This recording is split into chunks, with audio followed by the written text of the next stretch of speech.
Greetings all from far and wide and near and close. And that's my callback to Maria's presentation. So I want to say I love being an optometrist with a behavioral bent. I enjoy observing and playing, and I've been doing just so much playing in the last year. So my crew, my nerd hang is currently a handful of people who work in the areas of movement and body integration work. I've shared some information in this domain before.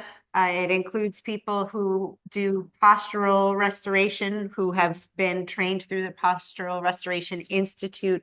Many of the people that I play with are free thinkers in their own right, and they use that as part of a lens through which they view the world, and then they expand beyond that as well. So it's not that they are kind of preaching that work, it's more that they're utilizing it and integrating it.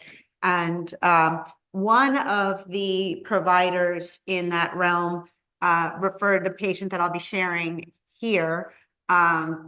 His name is Neil Hallinan, and he is his website is something like pritrainer.com.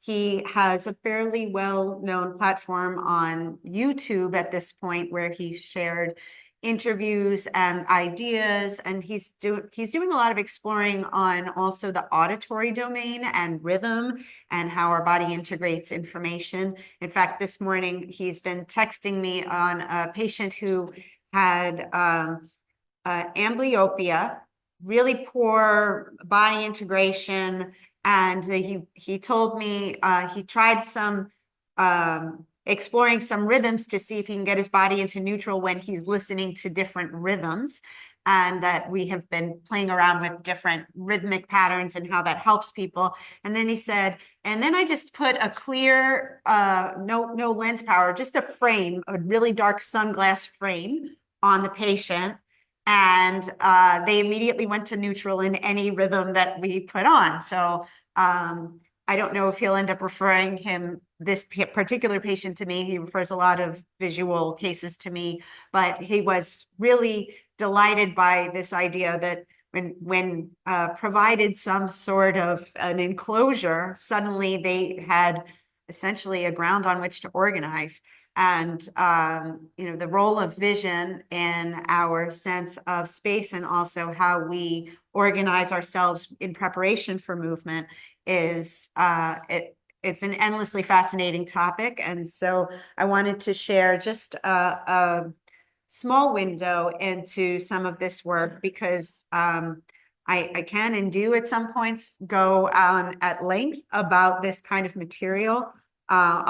If I'm reminded to, I'll especially give some input on where other material can be obtained. I'll mention now, I will be speaking a couple of hours at COVD this year, and I'm doing a workshop at Great Lakes Optometric Congress on the applications of lenses in movement, and helping to train us providers on how to observe movement and apply lenses to make changes in that.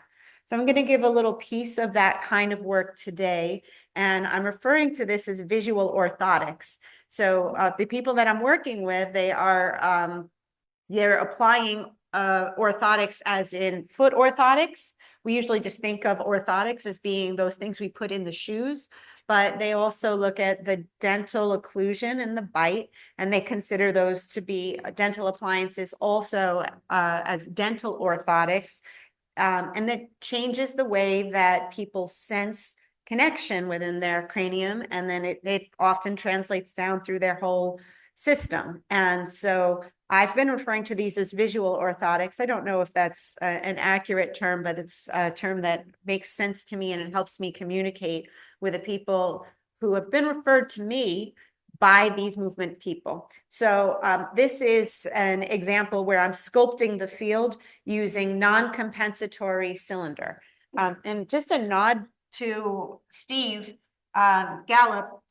Steve was the first person who helped me appreciate that what we measure and what we provide should not necessarily be one and the same. And he provided a wonderful lecture on astigmatism. I might have been one of the few people who appreciated that lecture when it was provided. I think that he escaped without being stoned, but because he is here today. But I really got a lot out of that particular presentation. And I asked him a question that stumped him, that made him angry at me for asking, which I wanted to get behind his process. So new. So the point being that Steve was teaching me to take cylinder out of everything, and really they've got to earn it to have it. And I have come across at the behest of one of these PTs, applying cylinder, not because it compensates refractive state, but rather applying the cylinder to enhance perception of spatial features in our physical domain, in our environment.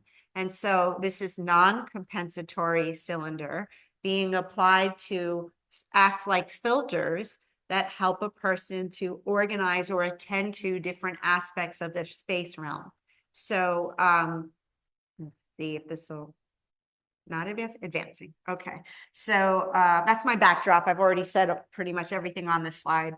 It is my hope that you'd be able to refer back to the slide and recreate most of what I share, but I tend to go off book a lot. So we're working with patients who've been referred by PTs. Often there are these visual limitations affecting body organization. And today in particular, I want to address the binocular perceptions. I don't like seeing you in the line in your face. I don't like being cut in half. That's right. So binocular perceptions of depth and of volume and of space impact a person's posture, their movement, their balance, and their gait. And lenses can serve as visual orthotics, changing how one organizes the body around visual perception. A key aspect of this application is to provide an enhanced awareness for each percept, each visual channel, as a complementary pair, not a redundant pair seen from a slight offset, but a complementary pair in which each percept brings enough novelty to change the overall experience. For those who have a well-organized and functioning visual system, whatever that may be, they don't necessarily need something to highlight awareness. Like there are some of these lenses that I might explore with a patient who has challenges in organizing their body. The lens may do a lot for a person who needs that highlight, and for a person who already functions well, it's sort of redundant. It's like putting an extra couple of grains of salt in salt water. It doesn't really matter. So the point I'll be making today is how we may utilize lenses to create this complement. And this complementary binocular input enhances engagement through both eye channels. And I'm finding clinically this leads to enhanced stereopsis, both stereo volume and stereo acuity, as well as improved reciprocal engagement across the body midline when moving in space. And I think you'll be able to see that and hear that from the patient that I'll share. So the value of binocularity in body organization is that I've been creating a visual perception that a flat ground ends up looking like there is a slight ramp, a ramp to the ground. So a slight downhill grade, a slight uphill grade through the lenses. And each eye is experiencing a monocular skew. And only when the two eyes are partnered does the worldview make sense. So if each eye had the same skew, then the individual might feel like it makes the floor look just slanted off to one side. And there are times that I'll do that intentionally, especially if a person walks as though they're so far over on one foot that they walk as though the world is, for example, lower on the right and a higher ground on the left.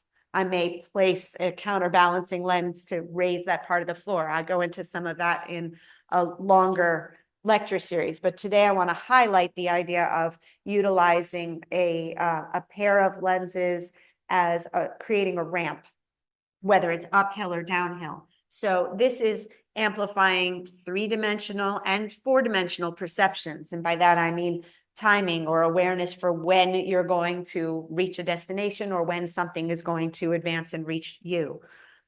This is especially valuable in patients where there's some binocular dysfunction, and the lenses have been serving as a passive form of vision therapy. When I came out of school, I thought, the main reason we would wear lenses is to compensate vision, and the main way that we would change the visual performance is to put a person in vision therapy. I really didn't have enough experience or understanding to respect the power of lenses. And one of my early cases came back after I prescribed a reading lens, and they had made such a massive amount of progress organizing things without any active intervention that I learned to slow down, and I started making a new habit of let's do one intervention at a time rather than let me prescribe lenses and let's get started in vision therapy right away. Now, from a practice model where I have people employed to do vision therapy, it hasn't necessarily been the best thing. So, but we have enough patients that it's not a problem. But the fact is that we're getting so much power out of lenses that it's changed my my approach to patient care. And I've also made some changes in my business model. That's another conversation. But I have gained a real reverence for what a person may do with a lens as a passive form of therapy.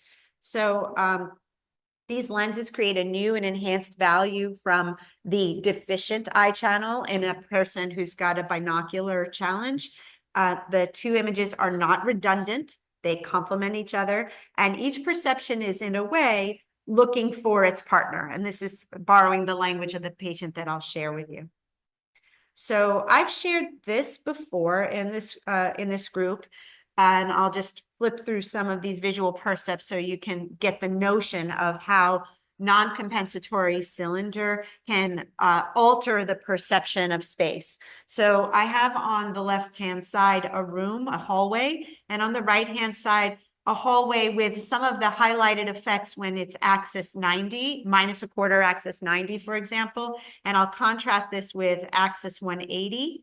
So you can see with a lens that's just axis 180, there's a slight widening, and going back to 90, it's a slight narrowing.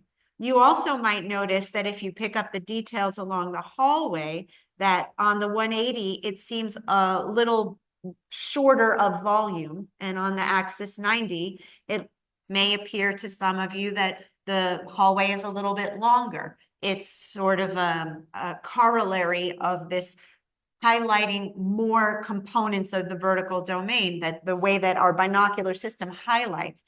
I started doing this as a result of reverse engineering what happens when a person has a binocular problem. For those of you who've taken the art and science course, I was fortunate enough to be in a class with Rob Lewis, and this was one of the things that I came home really understanding, was that the visual system of a person with a binocular problem tends to develop a cylinder at axis 180 as an adaptation. Well, if I wanted to provide that adaptation to a person, who hasn't figured it out on their own, I could give them minus a quarter axis 90, and it serves a similar effect as it would for a person who had developed axis 180 as a solution to the binocular problem. Conversely, a person who has developed SIL axis 90 often has an accommodative problem. And so if we reverse engineer that, if we give them minus SIL axis 180, they may gain more focusing flexibility. So moving on, when we start playing around with the lenses monocularly, here's your, some of us might need to remember which side is the 10, which side's the 170 when we look at a, phoropter. So I've got the protractor in the background as this has become more stable in my mind as I've differentiated more. But for those of us who are left-right challenged, sometimes it's helpful to see that. And so this is not quite right. This is showing as if the right eye is being displayed, or the right side is being displayed kind of like an axis 170, and the left eye is being displayed like axis 10. If you're looking at it, or if you cross fuse, it sort of reverses if you wanted to play around with cross fusing these images. But if you could just visualize with me, whether you're looking at the patient or you're looking from your own view, the idea is that there is a symmetric bias that I'm showing in this image. And you can imagine if each eye has sort of a pitch in the way that the ground is being perceived, so these are along the horizontal meridian, you might have some sort of a complement of the two of them when they're superimposed. In reality, cylinders don't only skew the images like that. It's skewing both around the horizontal and the vertical. And I did bring some cylinders, which are in my bag, for those of you who want to look through them and play around with the fact that cylinders will move where light looks like it's coming from on the verticals and the horizontals as you rotate them. And so if you can imagine again with me, each eye is getting a watered down version of what I'm displaying here, and that the brain taking those two distortions together of the real space is then making more sense of what is actually present. Now, this would be reversing the polarity on that. And just to show you again, these are the variants on axis 90, where it's a little more of a narrowed hallway. And again, here, if I skew both sides one way or the other. And you might be able to imagine that if you look at the this floor, that maybe it slightly creates an uphill ramp. And that if you look at this floor, maybe it slightly creates a downhill ramp. And once again, you kind of have to look and watch and see that this is going on. But optically speaking, there is some relationship that you can, like I said, backpedal and understand. So looking at these ramps, creating ramps, binocularity is marrying the left and right visual fields, providing two sets of input for each. You have a point of order question, Paul? How were the 80-100 made different than the 10-170? I didn't quite pick up how they were. Yeah, this has more of that vertical trope to it. Here's an 80-100, and I'll go back. This is a little more lateralized. You can see kind of wider. Yeah. So to your point, and to my point also, thank you for asking, whether I'm highlighting the ground and then creating an uphill or downhill ramp, or I'm highlighting the vertical meridians, I can still create an uphill or downhill ramp. And I have a slide to depict that at the end as well. Can you give me an idea of the amount of cylinder you're using on these demos? Like a quarter or a half. Yeah. So the question that from Peter was how much sil are we talking? Like homeopathic sil. We're just dropping the ocean. Okay. So so by marrying the two visual fields, this results in an immediate enhancement in abdominal oblique activity, which I've been watching people walk as part of my assessment for about 4 or 5 years, very, very routinely, a couple times a day.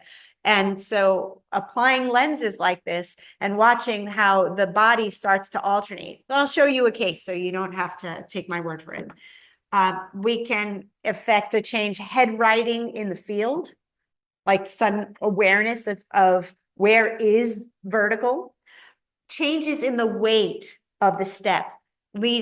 So one of the things that I mentioned Neil Hallinan before, one of the things that he has helped me become aware of is this role of rhythm in our organization of the space field, and that some people are not only hitting the ground just to kind of create a proprioceptive rhythm, but percussively slamming the ground to create a rhythm. And they start to become more attuned to the rhythm of their step, that percussion against the floor, in order to help them find the floor at times. So it's sort of like if I hit myself against it, if I stamp the ground, I know where the ground is. And instead of just alighting on the floor because you already sense where the ground is. That thing doesn't follow me, does it? It is. It is fun. So crazy. A, It's like the Mona Lisa.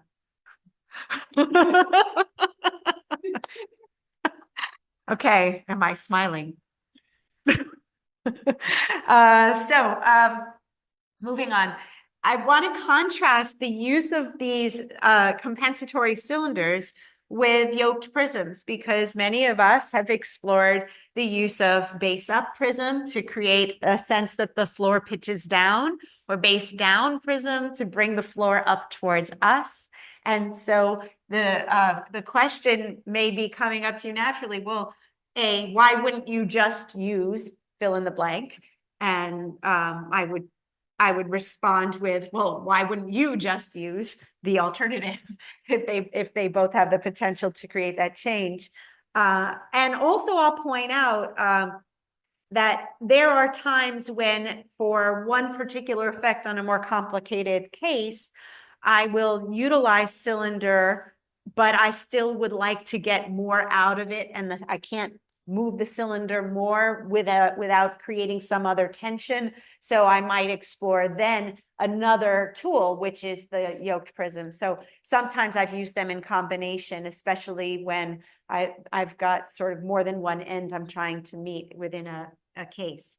But moving on, this is the case I wanted to share.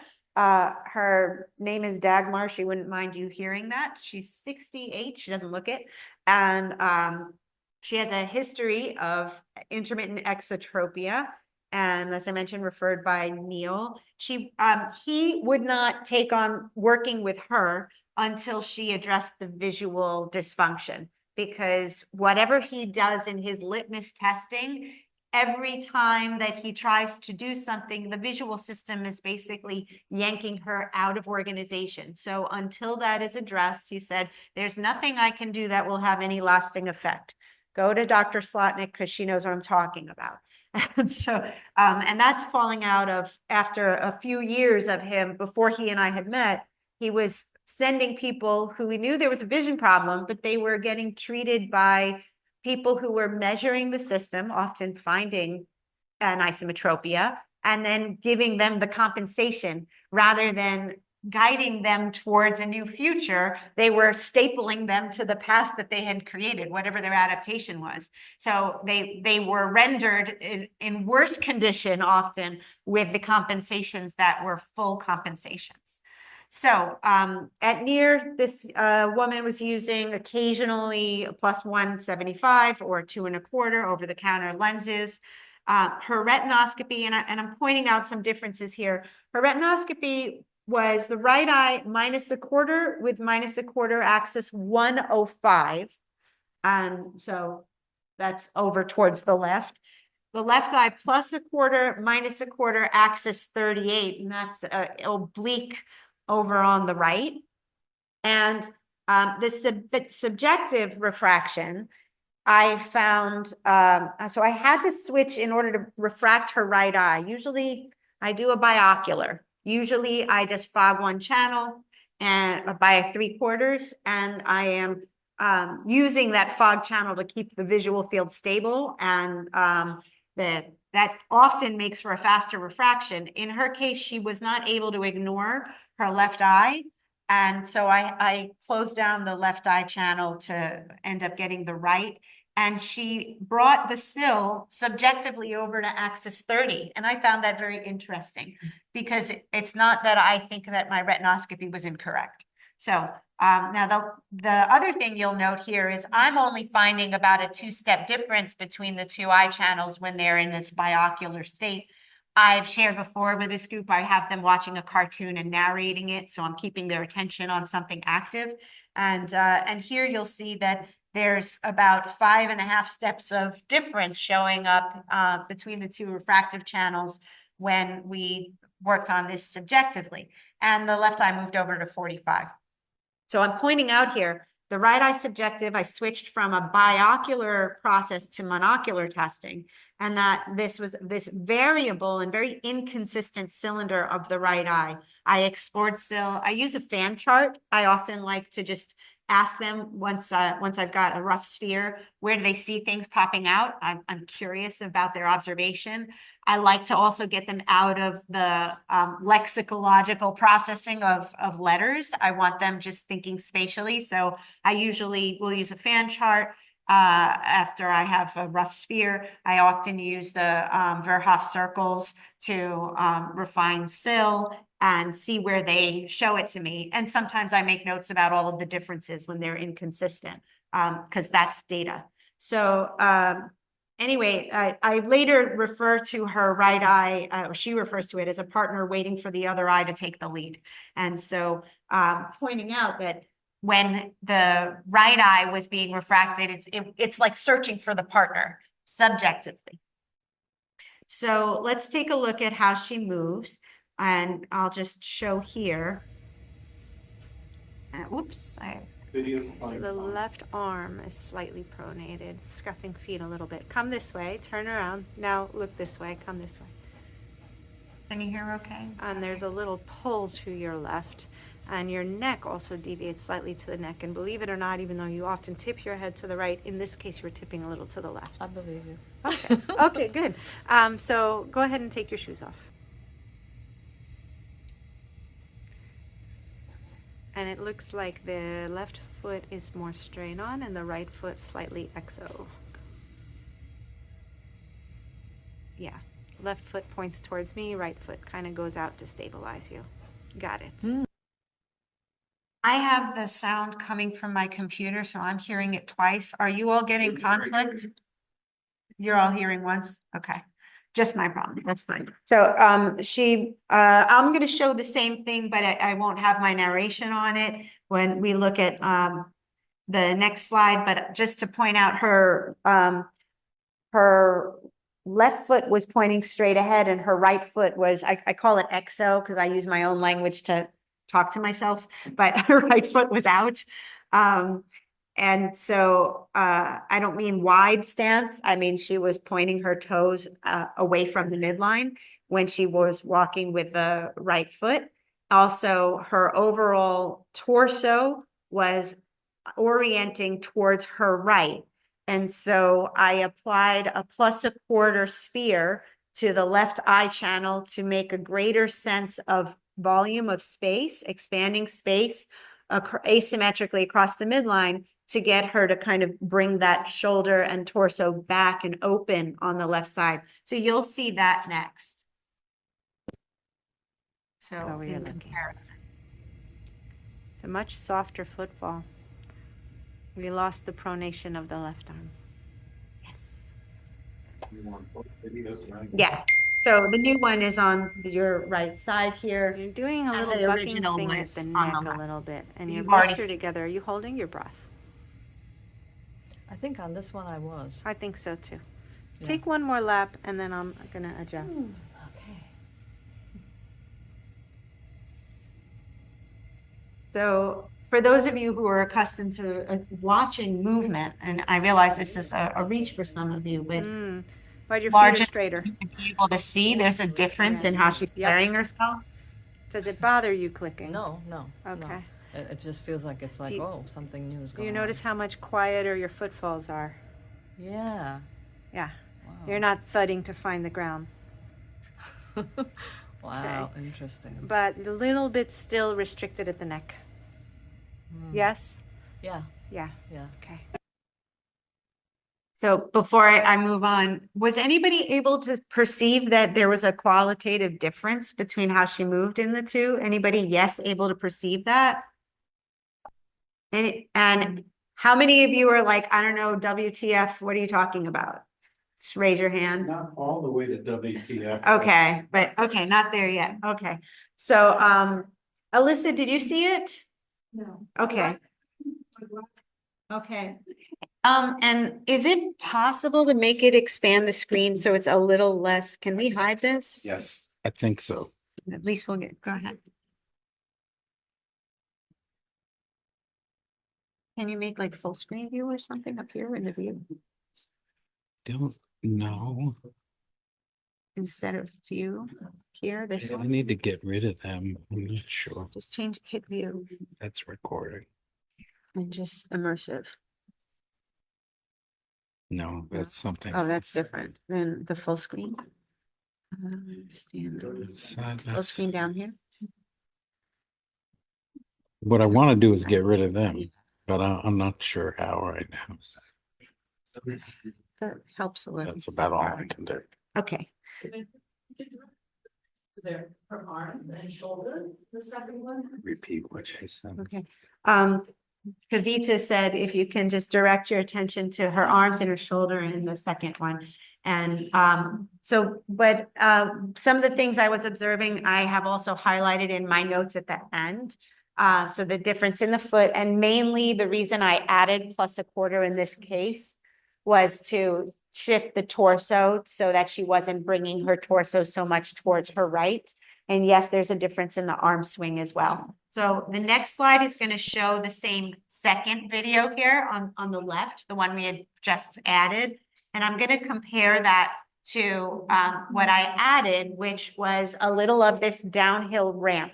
So I added 1/4 and it's just at 175 and 5. So placing the lenses in front of her, just a subtle guidance to change the way the two halves are talking to each other. I'm going to start just watch again on slide 2 on the trial frame 2.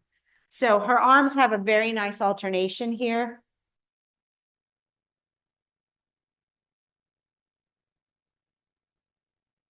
But there's a little bit of tightness that I'm picking up in her neck. It's not necessarily easy to see. And I'm going to show here. Look where you're going, go where you're looking. Still alternating. So gentle, the footfalls. And one of the differences that you can't tell is that she stopped thudding the ground here. All I can say is that my feet feel very different. Yeah, tell me about it. Okay. Just go. So, You mean she's gazing straight ahead rather than down? no, she was pounding the floor. Now And she's then walking. she was just, her footfalls were just, ta ta ta ta, just like gliding over the floor. It was a very different sound. So she's gonna take another lap here. Really nice alternation. Come this way. Where you pick up peripherally, you're no longer pursing your lips. Feel a little released around that. Yeah. Yeah. I'm gonna walk again. So much more natural looking. It's like effortless. Yeah. Yeah. Yeah. Yep. I'm just amazed by how quiet my feet sound. I know. And then this again, I'm going to show you that same one that we just shared on the right. Now moving that to the left. Sometimes, especially when you're playing kind of arts and crafts with the lenses, I like to go past the balance point to where I want to know, did I go too far? Sometimes that's too much power in the sill or too much angle on the axis. Sometimes it's, what if I add another +1/4? How do we get there? And so you'll see here side by side, the extra +1/4 on her right And he's she's putting standing into more upright, extension. although The head the starts bopping floor up. has been moved between the Yeah, two. come I on. apologize for that. But she's standing a little straighter. She's actually moving her back into extension a bit. And so I would like to walk when she I'm trying to felt, attract a man. and she described it Yeah, like you're she's not thrusting your hips out. displaying her And chest for men. you're arching your back. She's Yeah, saying. Yeah. Yeah, Uh-huh. that's the, Uh-huh. hello, darling. Yeah, too much extension. Too So, much, yeah, it's yeah. the, yeah. correct. So, And then, again, this is the one that we found to be optimized, and I'll let you listen. so to say her. that again. I'll add it. You said whatever felt like it was missing on the. Whatever felt like was missing in this eye feels now like it's going, oh, you see me. Yes. It's sort of like, your hand, my dear. Uh-huh. Shall we dance? Right. Yeah, it's that kind of like feeling, yeah, it's different. It's all very different. It's subtle, it's really subtle, but I can feel Yes. the energy. Yeah. You're reorganizing around it. That's what it feels like I'm reorganizing. Yeah. Like I'm going feeling it for it's you like, too. is this okay? Is Yeah, this yeah. okay? Are we Uh-huh. okay? Are we okay? Really? Really? Uh-huh. So the subtle thing that we did, we left a plano in the sphere on the right eye and plus a quarter in the sphere on the left. I've added minus a quarter cylinder oriented axis 175 in the right and 005 in the left. And that provides a code for your brain to say, I need both for things to make sense. So there's that invitation. The invitation that they should partner. And then you started feeling that first there was this little adjustment. You kind of went back a little on your heels, and then the whole torso started doing a whole reorganization. So we're going to see how it walks. Go ahead. Look where you're going. Go where you're looking.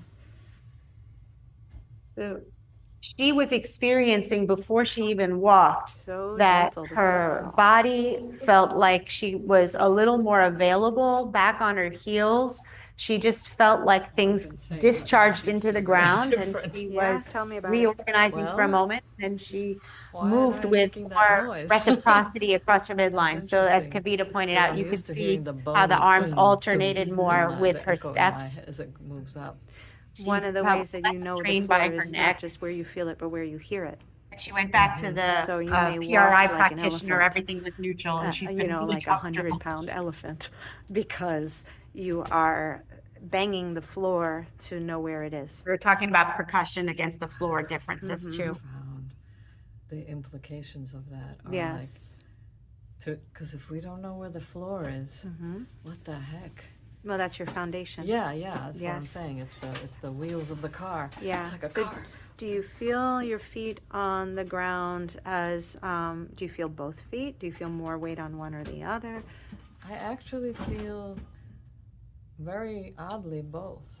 Turn face the door, and while you're just sensing the floor, you feel also more front, back, or mid foot.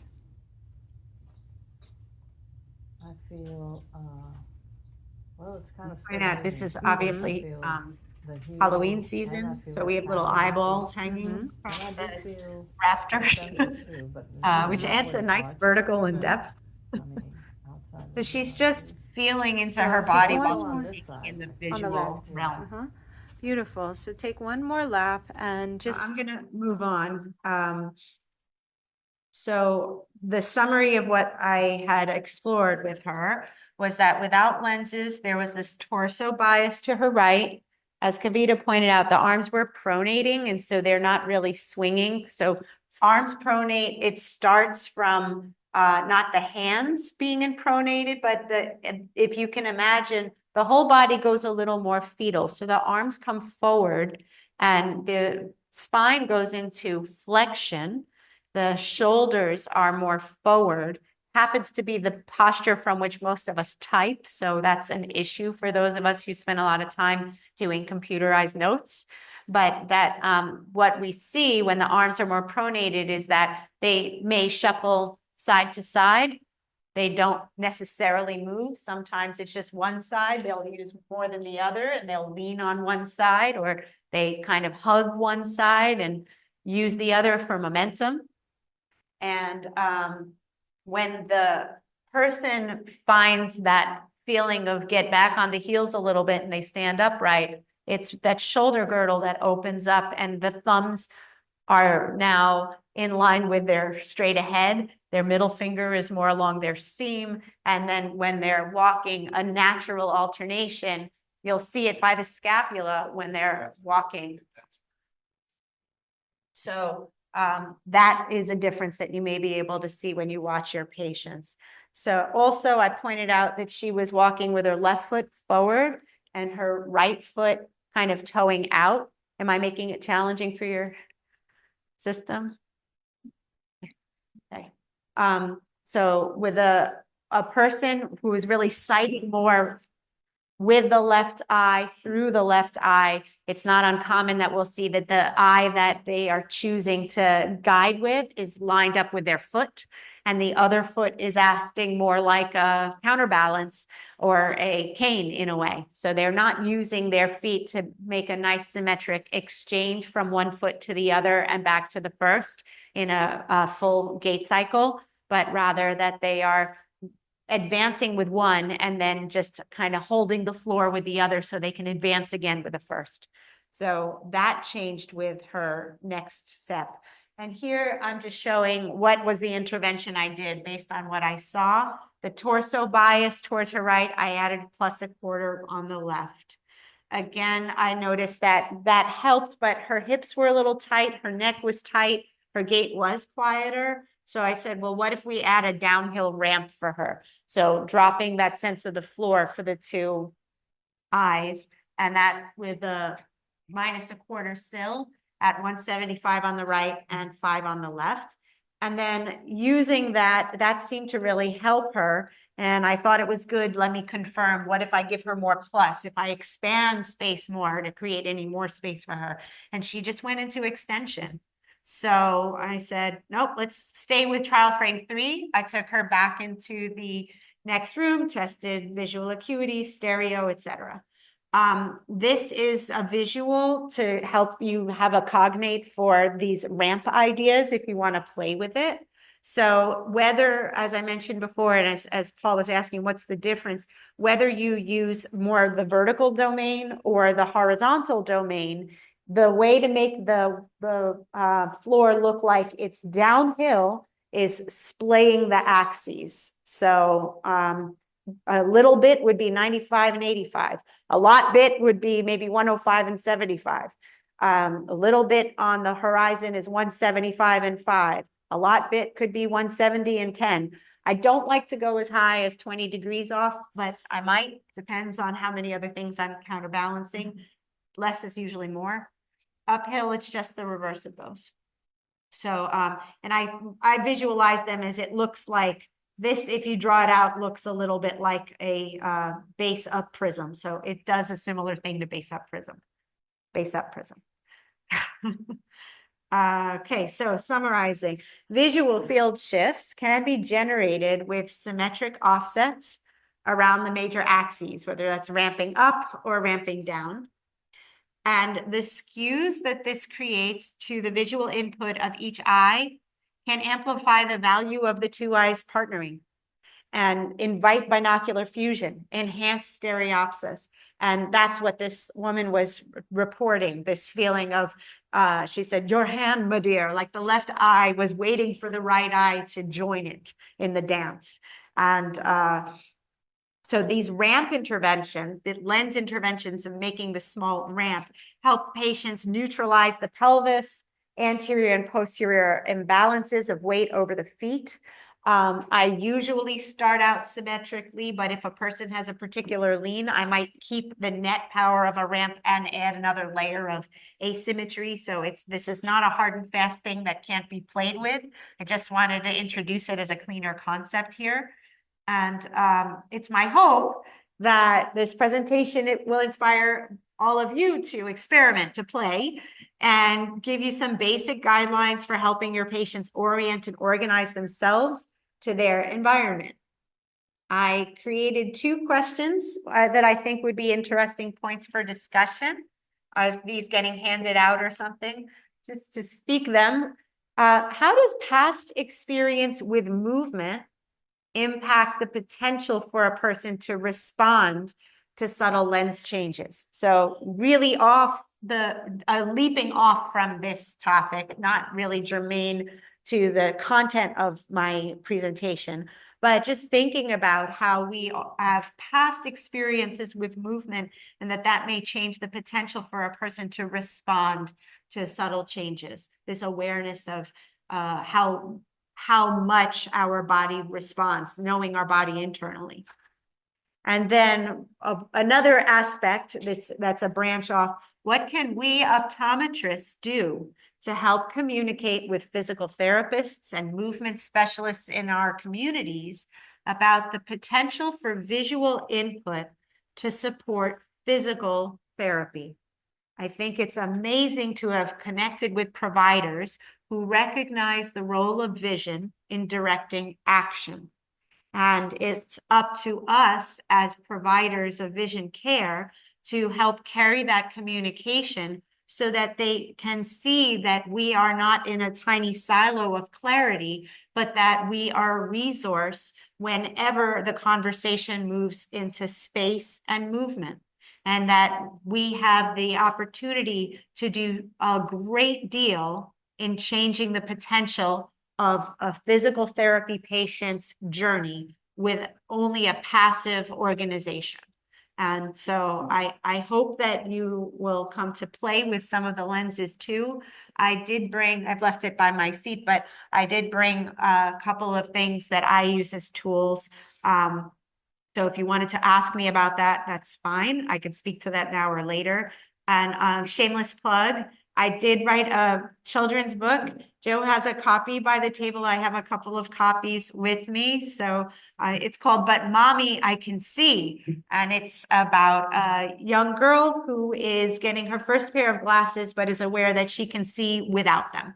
And so the conversations that happen at home, at school, the experiences, highlighting that familiar story that many of you recognize of how do we get a kid to wear glasses that they can see whether they wear them or not, and also talking to a child who's pretty assertive with a doctor and wants to know, what do these really do for me? Who is advocating for herself. So spunky kid to boot. Pictures are gorgeous. I did not picture them myself. I hired a guy to do it. So that is all I have for right now, unless there's any point of clarity question.